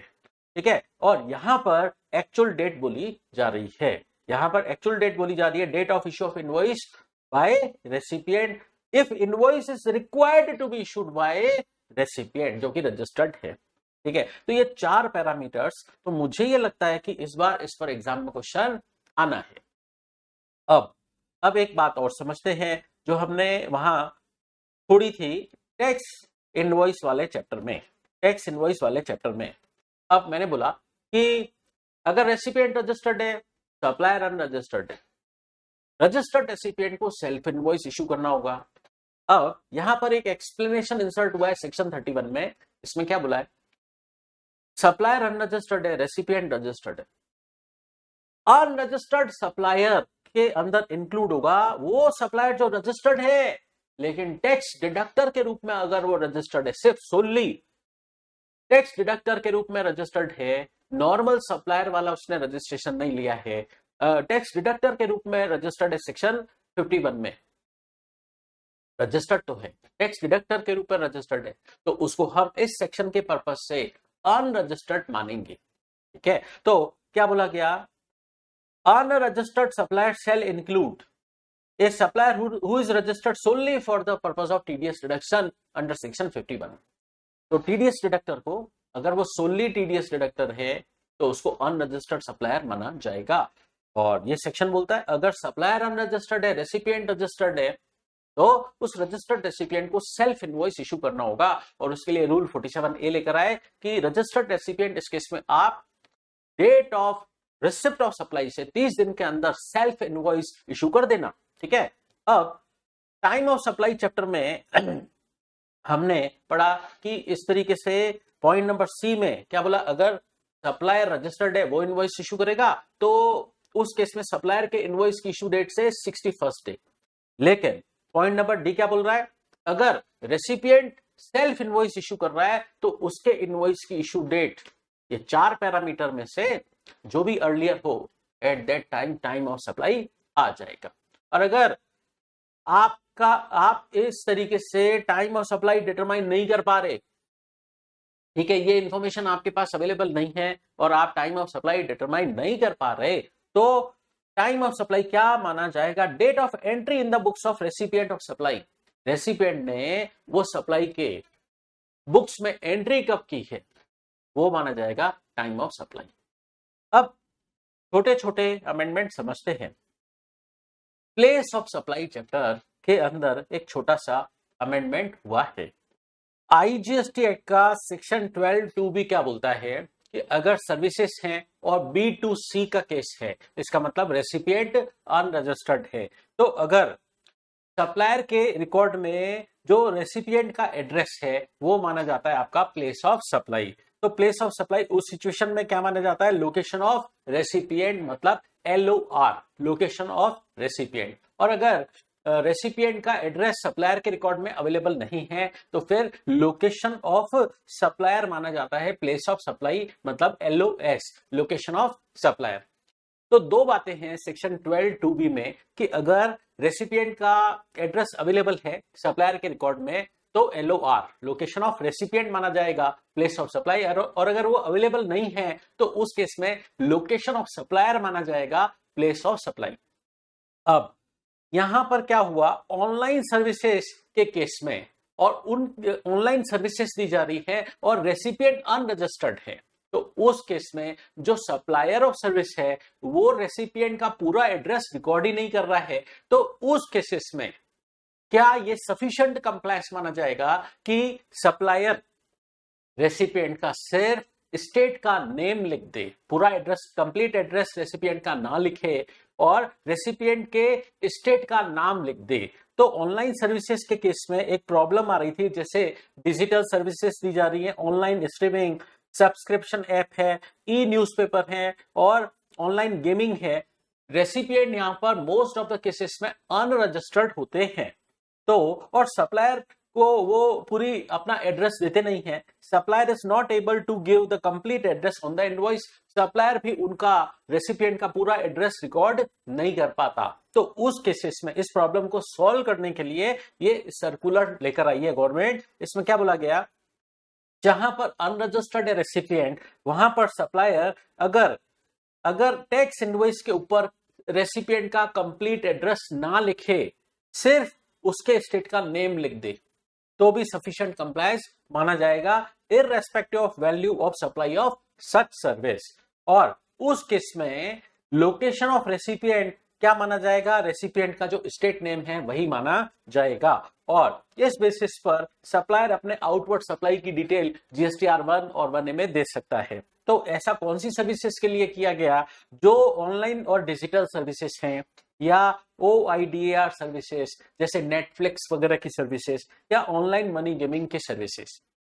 इन केसेस में अगर सप्लायर इनवॉइस के ऊपर रेसिपिएंट का कंप्लीट एड्रेस नहीं लिख पाता, तो कम से कम वो रेसिपिएंट का स्टेट नेम लिख दे। ठीक है, तो एग्जांपल दे रखा है नीचे, Netflix OTT pro based in Delhi says A ₹99 online movie subscription बेच रहे हैं कस्टमर को, और कस्टमर अनरजिस्टर्ड है और दिल्ली में मुंबई में रहता है। कस्टमर जब ऑनलाइन डेटा फीड कर रहा है तो सिर्फ अपने स्टेट का नाम फीड कर रहा है, महाराष्ट्र का। तो सप्लायर दिल्ली का है, रेसिपिएंट महाराष्ट्र का है। इस केस में रेसिपिएंट का लोकेशन उसने सिर्फ अपने स्टेट का नाम डाला, तो भी इस केस में प्लेस ऑफ सप्लाई क्या माना जाएगा, महाराष्ट्र माना जाएगा, मतलब LOR लोकेशन ऑफ रेसिपिएंट माना जाएगा। और चूंकि सप्लायर दिल्ली का है, रेसिपिएंट महाराष्ट्र का है, तो IGST चार्ज होगा। चलिए, इनपुट टैक्स क्रेडिट चैप्टर में एक छोटा सा अमेंडमेंट, ब्लॉक क्रेडिट का जो सेक्शन है, सेक्शन 17 सबसेक्शन 5, उसमें सबसे लास्ट में एक सिचुएशन दे रखी थी कि इस केसेस में इस टैक्स पेड की क्रेडिट ब्लॉक होगी, मतलब उस टैक्स पेड की क्रेडिट नहीं मिलेगी। ऐसा ब्लॉक क्रेडिट सेक्शन 17 सबसेक्शन 5 में बिल्कुल लास्ट में यह पॉइंट दे रखा था। Any tax paid in accordance with the provisions of section 74, 129 और 130 ऐसा दे रखा था, सेक्शन 74, 129 और सेक्शन 130। अब इसकी जगह ये पूरा हटा दिया गया है, सेक्शन 74, 129 और 130 पूरा हटा दिया गया। फिर बोला गया नहीं, 74 हम रखते हैं। 74 में वो केसेस जो फाइनेंशियल ईयर 2023-24 तक के हैं, ठीक है। तो इफेक्टिवली देखा जाए तो हटा दिया गया है, ये सेक्शन 74, 129 और 130 हटा दिया गया है। सेक्शन 74 है क्या कि फ्रॉड केसेस में अगर आपकी डिमांड आती है और आप वो टैक्स पे करते हो, उसकी क्रेडिट नहीं मिलेगी। और 129 क्या था, अगर आपका कोई गुड्स और व्हीकल कन्वेंस डिटेन कर दिया गया है, या सेक्शन 130 क्या बोलता है कि अगर वो गुड्स और व्हीकल आपका कन्वेंस कॉन्फिस्केट कर दिया गया है, उसको छुड़ाने के लिए आपने कोई पेमेंट किया है, वो जो पे किया है उसकी क्रेडिट आपको नहीं मिलेगी। पहले ऐसा था, 3 सेक्शन का रेफरेंस था, 74, 129 और 130, ठीक है। इन 3 सेक्शन में आपने जो टैक्स पेड किया है उसकी क्रेडिट नहीं मिलेगी। अब ये पॉइंट एक तरीके से पूरा हटाया गया है, लेकिन गवर्नमेंट ने इसको थोड़ा सा चेंज किया कि सेक्शन 74 में जो टैक्स पेड किया है अप टू फाइनेंशियल ईयर 2023-24 तक उसकी क्रेडिट नहीं मिलेगी, ठीक है। तो इस तरीके से गवर्नमेंट ने ब्लॉक क्रेडिट वाले सेक्शन 17 सबसेक्शन 5 में अमेंडमेंट किया है। अब एक क्लैरिफिकेशन इशू किया गवर्नमेंट ने, सर्कुलर इशू किया, ITC चैप्टर में उसका इफेक्ट पड़ता है। देखिए, section 16 subsection 2 of CGST act, आप ITC अवेल करने की कंडीशंस पढ़ते हैं कि उसमें दे रखा है कि वो गुड्स और सर्विस की आपको एक्चुअल रिसिप्ट होनी चाहिए। आप रेसिपिएंट हैं, आपने वो गुड्स और सर्विस एक्चुअली रिसीव किया है, तभी आपको उसकी इनपुट टैक्स क्रेडिट अलाउ होगी। ऐसा कंडीशन दे रखी है सेक्शन 16 सबसेक्शन 2 में। तो सेक्शन 16 सबसेक्शन 2B में कंडीशन दे रखी है कि वो रेसिपिएंट को गुड्स और सर्विस की सप्लाई एक्चुअली रिसीव होनी चाहिए, तभी वो ITC क्लेम कर पाता है। और उसमें एक एक्सप्लेनेशन भी दे रखा है इस सेक्शन में, सेक्शन 16 2B में एक एक्सप्लेनेशन दे रखा है कि कुछ केसेस में वो सप्लाई को डीम टू बी रिसीव्ड माना जाएगा और रेसिपिएंट आप आईटीसी क्लेम कर सकते हैं। तो यहां पर एक अमेंडमेंट हुआ कि रजिस्टर्ड रेसिपिएंट वो आईटीसी क्लेम कर सकता है, उसका ये supply of goods deem to be received माना जाएगा at the time of handing over of the goods by supplier to transporter. तो सप्लायर जब गुड्स रवाना कर रहा है और उसके लिए वो ट्रांसपोर्टर को गुड्स हैंड ओवर कर रहा है रेसिपिएंट को भेजने के लिए, तो इसको हम ऐसे समझते हैं जैसे दो पार्टीज होती है, सप्लायर रेसिपिएंट को गुड्स भेज रहा है, उसके लिए उसने ट्रांसपोर्टर को गुड्स हैंडओवर कर दिया है। तो जब उसने ट्रांसपोर्टर को सप्लायर ने गुड्स हैंडओवर कर दिया है, मान लिया जाएगा कि इधर रेसिपिएंट को वो goods deemed to be received हो गया है, ऐसा मान लिया जाएगा। जब सप्लायर ने वो गुड्स ट्रांसपोर्टर को हैंडओवर किया है अपने फैक्ट्री गेट पर, जब उसने हैंडओवर किया है, एट दैट टाइम ही रेसिपिएंट को वो goods deemed to be received मान लिया जाएगा और रेसिपिएंट एट दैट टाइम ही उसकी आईटीसी क्लेम कर पाएगा।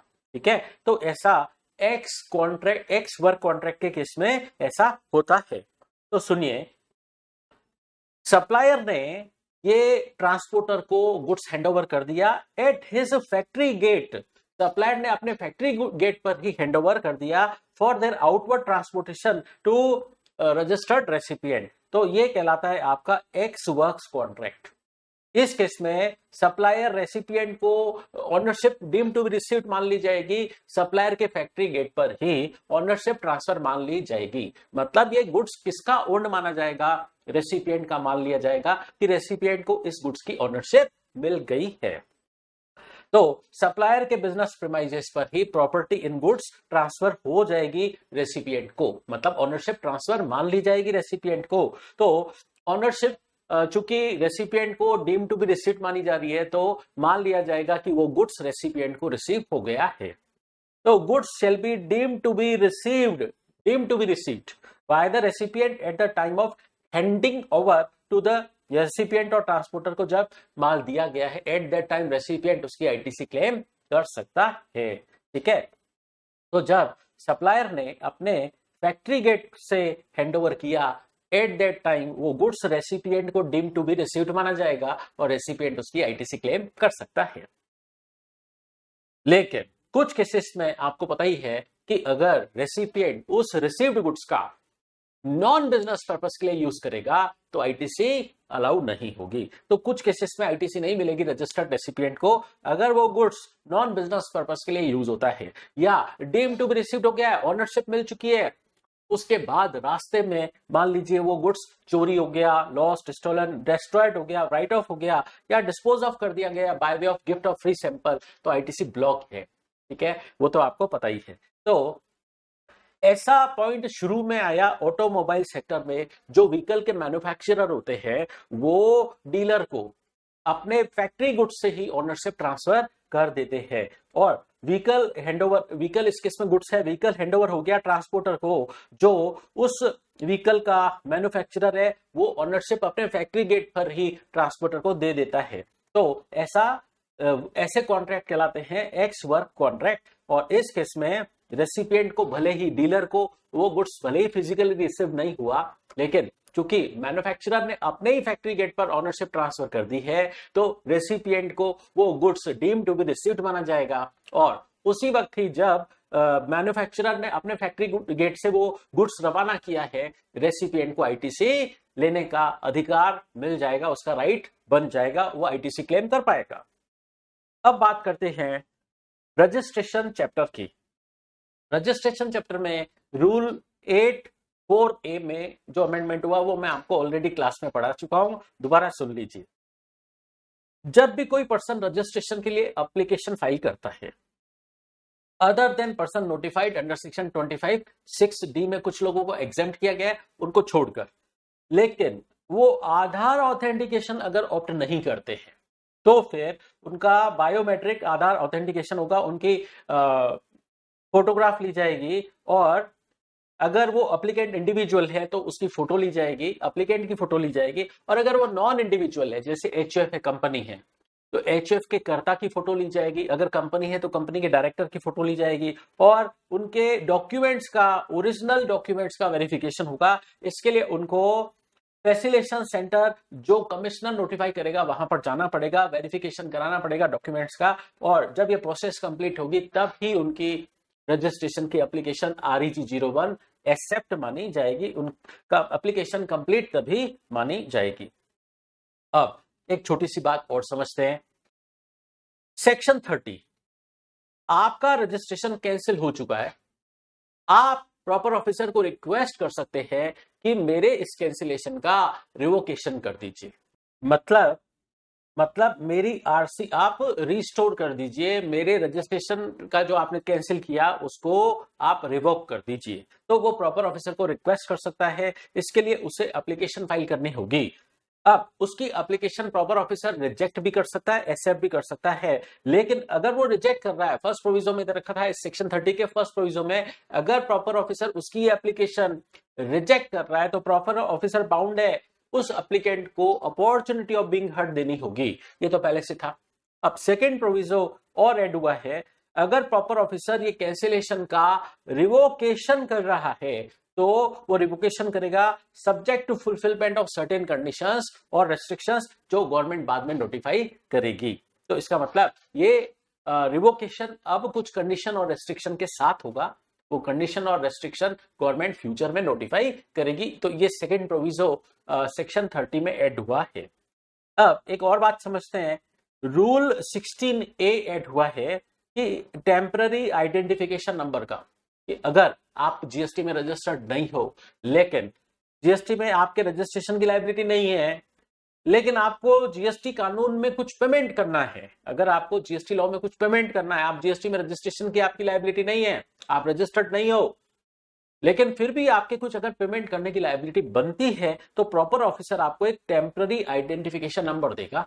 ठीक है, और इसके लिए वो एक ऑर्डर इशू करेगा। REG 12 का पार्ट बी के अंदर वो एक ऑर्डर इशू करेगा और आपको टेम्पररी आइडेंटिफिकेशन नंबर अलॉट कर सकता है पेमेंट के लिए। ठीक है, ये रूल 16A पेमेंट के लिए आया है। वो पर्सन जीएसटी में रजिस्टर्ड नहीं है, लेकिन फिर भी उसको कुछ पेमेंट करना है तो प्रॉपर ऑफिसर उसको टेम्पररी आइडेंटिफिकेशन नंबर दे सकता है। टैक्स इनवॉइस चैप्टर में हम ये अमेंडमेंट पढ़ चुके। अब अकाउंट्स रिकॉर्ड चैप्टर में बात करते हैं सेक्शन 35, उसके अंदर सब सेक्शन 6।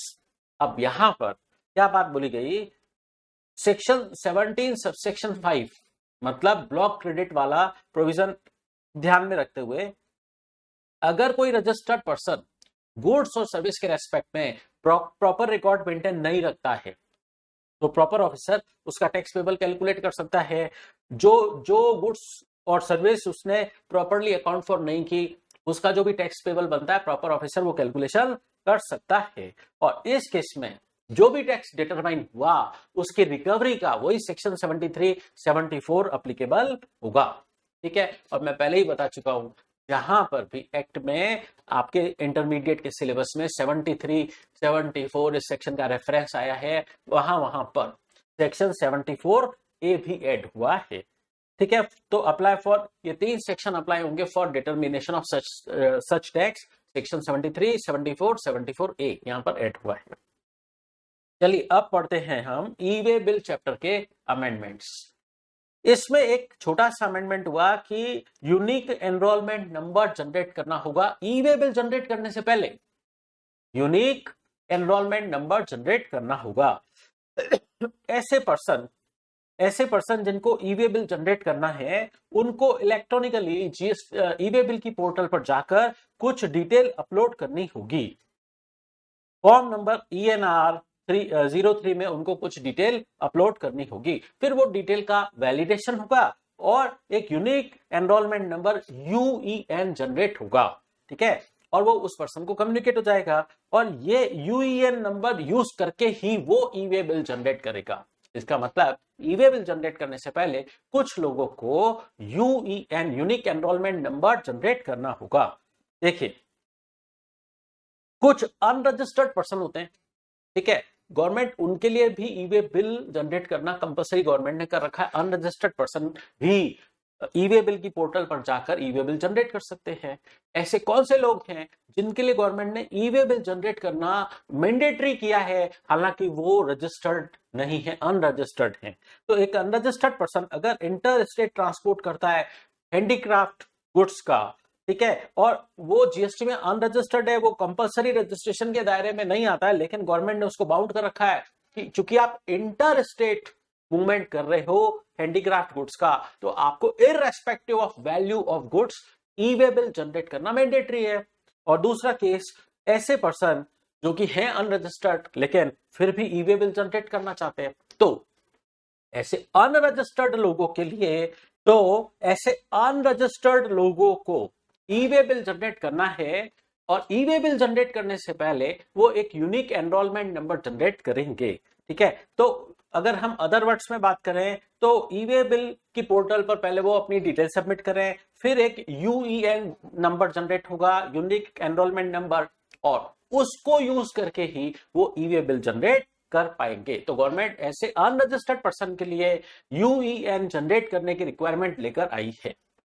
अब आगे बढ़ते हैं हम। पेमेंट ऑफ टैक्स चैप्टर के अंदर सेक्शन 49 है कि आप अपनी लायबिलिटी डिस्चार्ज कर रहे हैं, आप अपना टैक्स डिस्चार्ज कर रहे हैं, तो प्रायोरिटी ऑर्डर आपको क्या फॉलो करना पड़ेगा, ठीक है। तो अगर आप अपनी लायबिलिटी डिस्चार्ज कर रहे हैं जीएसटी में, तो आपको एक प्रायोरिटी ऑर्डर फॉलो करना पड़ता है। पहले आपको पुराना टैक्स पे करना पड़ता है, प्रीवियस पीरियड का आपको self assess tax, other due मतलब इंटरेस्ट, पेनल्टी, लेट फीस वगैरह आपको पहले प्रीवियस पीरियड के पे करने पड़ेंगे। अगर आपके प्रीवियस पीरियड के अनपेड है तो वो आप पे करिए, फिर बाद में करंट पीरियड के टैक्स और अदर ड्यू पे करिए, और उसके बाद अदर कोई अमाउंट पेबल बनता है इसी एक्ट में, अंडर दिस एक्ट जीएसटी कानून में आपका कोई अदर अमाउंट पेबल बनता है तो वो पे करिए, इंक्लूडिंग जो डिमांड डिटरमाइन हुई है अंडर सेक्शन 73, 74। पहले ऐसे था, अब यहां पर वर्ड ऐड हो गया सेक्शन 74A। मैंने आपको पहले भी बोला था जहां जहां सेक्शन 73, 74 है उसके साथ एक और सेक्शन ऐड हो गया है, सेक्शन 74A। ये सेक्शन, तीनों सेक्शन ये फाइनल पर डिटेल में पढ़ेंगे, अभी आपको सिर्फ रेफरेंस दे रखा है यहां पर कि जो डिमांड डिटरमाइन हुई सेक्शन 73, 74, 74A में, वो डिमांड की प्रायोरिटी सबसे लास्ट में है। टैक्स पेमेंट करने में आपको ये प्रायोरिटी ऑर्डर ध्यान रखना पड़ता है। चलिए अब पढ़ते हैं हम सेक्शन 50 और रूल 88B का अमेंडमेंट। इंटरेस्ट को लेकर, अगर आप जीएसटी का लेट पेमेंट करते हैं तो आपको 18% पर एनम इंटरेस्ट पे करना पड़ता है। अब यहां पर नॉर्मल प्रोविजन क्या है कि आपको इंटरेस्ट देने की लायबिलिटी कब होती है, आपका जो रिटर्न फाइल करने की ड्यू डेट होती है वही आपका टैक्स पेमेंट करने की ड्यू डेट होती है। तो रिटर्न फाइल करने की ड्यू डेट के बाद, मतलब टैक्स पे करने की ड्यू डेट के बाद अगर आप टैक्स पे करते हैं तो आपको इंटरेस्ट देना पड़ेगा। अब इंटरेस्ट कितने अमाउंट पर देना पड़ेगा ये एक इशू है, इसको हम एक एग्जांपल से समझते हैं। देखिए, अगर आपका आउटपुट टैक्स है सपोज 10 लाख और आपने इनपुट टैक्स क्रेडिट यूज की है जो आपके इलेक्ट्रॉनिक क्रेडिट लेजर में पड़ी थी 7 लाख, वो आपने क्रेडिट लेजर से यूज की, तो आपको कैश में कितना पे करना रहेगा जीएसटी, 3 लाख, जिसके लिए आप इलेक्ट्रॉनिक कैश लेजर से पेमेंट करोगे। तो ये है आपकी नेट टैक्स लायबिलिटी और ये है आपकी ग्रॉस टैक्स लायबिलिटी। अब इन जनरल ये जो इंटरेस्ट है वो नेट टैक्स लायबिलिटी पे करना होता है। In general net tax liability मतलब आपको जो इलेक्ट्रॉनिक कैश लेजर से पेमेंट करना था उस पर ही आपका ये इंटरेस्ट की कैलकुलेशन होती है। लेकिन एक एक्सेप्शन है इस सेक्शन में कि except where return is filed after commencement of any proceedings under section 73, 74। अब यहां पर भी वर्ड ऐड हो गया है, आपके सेक्शन ऐड हो गया है सेक्शन 74A। यहां इस सेक्शन में यही अमेंडमेंट है एक बस, लेकिन अगर इन सेक्शन में प्रोसीडिंग्स कमेंस हो गई हैं तो फिर उस केस में इंटरेस्ट ग्रॉस टैक्स लायबिलिटी में कंप्यूट होगा। तो इस सेक्शन में छोटा सा अमेंडमेंट है, रूल 88B में छोटा सा अमेंडमेंट है कि अगर सेक्शन 73, 74, 74A में अगर प्रोसीडिंग्स कमेंस होने के बाद रिटर्न फाइल होता है तो इंटरेस्ट आपका ग्रॉस टैक्स लायबिलिटी पर कंप्यूट होगा, और otherwise otherwise net tax liability पर इंटरेस्ट कंप्यूट होगा। चलिए टीडीएस टीसीएस चैप्टर में भी छोटा सा इसी बात को लेकर अमेंडमेंट कि जहां जहां सेक्शन 73 74 दे रखा है उसके साथ 74 ए ऐड हो गया है। तो अगर कोई पर्सन टीडीएस का डिफॉल्टर है तो उसको डिमांड नोटिस डिपार्टमेंट देगा, रिकवरी करेगा एज पर सेक्शन 73 74 और 74 ए यहां पर वर्ड ऐड हो गया है। फिर सबसे लास्ट चैप्टर पढ़ते हैं जीएसटी रिटर्न। इसमें भी हमने बात की थी कि जो आईटीसी आपके जीएसटीआर 2B में रिफ्लेक्ट हो रही है और आपने जो क्लेम की है जीएसटीआर 3B में, अगर उसमें कोई डिफरेंस है तो डिपार्टमेंट आपको इंटीमेशन इशू करता है, ठीक है, और आपको उसका एक्सप्लेनेशन देना पड़ता है। इसके लिए है ये आपका रूल 88D। इसमें अमेंडमेंट हुआ है वही कि इसमें सेक्शन 74A का रेफरेंस इंक्लूड कर दिया है। सेक्शन 73 74 के साथ साथ सेक्शन 74A का रेफरेंस इंक्लूड कर दिया गया है कि अगर आप ये सब पे नहीं कर पाएंगे, जो डिफरेंस पे किया गया उसका रीजन आपने एक्सप्लेन नहीं किया, तो ये अमाउंट आपसे डिमांड किया जाएगा as per the provisions of section 73 74 और 74A ऐड हो गया है यहाँ पे भी। अब सबसे लास्ट अमेंडमेंट पढ़ते हैं। टीडीएस डिडक्टर को जीएसटीआर 7 फाइल करना होता है। देखिए कई बार एक कॉन्ट्रैक्टर है जो गवर्नमेंट डिपार्टमेंट को सप्लाई कर रहा है और उसकी contract value under a contract exceed करती है 2,50,000 को एक्सीड करती है कॉन्ट्रैक्ट वैल्यू, तो उस केस में वो गवर्नमेंट डिपार्टमेंट उस कॉन्ट्रैक्टर का टीडीएस काटता है। ये प्रोविजन तो पहले से है। और जो टीडीएस डिडक्टर है मतलब वो गवर्नमेंट डिपार्टमेंट जीएसटीआर 7 फाइल करेगा। अब जीएसटीआर 7 जो फाइल होता था वो पहले बोलते थे अगर गवर्नमेंट डिपार्टमेंट आपने टीडीएस काटा है तो आप टीडीएस का रिटर्न फाइल करो, जीएसटीआर 7 फाइल करो। लेकिन अगर जिस महीने टीडीएस नहीं काटा गया है तो उस महीने का जीएसटीआर 7 फाइल करने की पहले रिक्वायरमेंट नहीं थी। लेकिन अब गवर्नमेंट ने क्या बोल दिया है, जो भी कैलेंडर मंथ है आपको हर महीने का जीएसटीआर 7 टीडीएस डिडक्टर आपको फाइल करना पड़ेगा, भले ही उस महीने में आपने टीडीएस डिडक्शन नहीं किया है। देखिए गवर्नमेंट का कहना है कि ये जीएसटीआर 7 जो है टीडीएस डिडक्टर फाइल करे up to 10th of the following month, मतलब कैलेंडर मंथ जिस महीने टीडीएस डिडक्ट किया है उसके अगले महीने की 10 तारीख तक आपको जीएसटीआर 7 फाइल करना है, ठीक है। अब इसको इनकम टैक्स से कंफ्यूज मत करना। इनकम टैक्स में बोला है अगले महीने की 7 तारीख तक टीडीएस डिपॉजिट कराना है, वो अलग बात है, उसको यहां मर्ज मत करिए। यहां बोल रहे हैं जीएसटीआर 7 जो टीडीएस डिडक्टर को फाइल करना है अगले महीने की 10 तारीख तक करना है, ठीक है। और even in case of nil GSTR 7, अब गवर्नमेंट ने यहां पर ये पहले भी बोला था अगले महीने की 10 तारीख तक जीएसटीआर 7 फाइल करना होगा, अभी भी इंपैक्ट सेम है, बट गवर्नमेंट ने लैंग्वेज थोड़ी सी चेंज कर दी है। गवर्नमेंट ने बोला है 10th of the month immediately succeeding the calendar month for which GSTR 7 is being filed. तो जिस महीने का जीएसटीआर 7 आपको फाइल करना है उसके अगले महीने की 10 तारीख तक करना है, ठीक है। और तब भी करना है भले ही वो जीएसटीआर 7 निल का है। तो कहने का मतलब पहले निल का जीएसटीआर 7 फाइल करने की रिक्वायरमेंट नहीं थी, लेकिन अब हो गई है, ठीक है। तो गवर्नमेंट ने क्या लिखा कि आपको एवरी कैलेंडर मंथ और पार्ट देयर ऑफ का जीएसटीआर 7 फाइल करना होगा, whether or not any TDS deduction have been made during such month। TDS deduction किया है चाहे नहीं किया है, आपको एवरी मंथ का जीएसटीआर 7 फाइल करना पड़ेगा, मतलब निल का भी फाइल करना पड़ेगा। तो ये हुए आपके अमेंडमेंट। इन अमेंडमेंट्स के अलावा मैंने मई 25 के अमेंडमेंट्स भी यूट्यूब चैनल पर डाल रखे हैं, वो भी आपको पढ़ने हैं, ठीक है, और ये वाले भी पढ़ने हैं। चलिए इसके साथ ही हुए आपके सारे अमेंडमेंट्स कंप्लीट।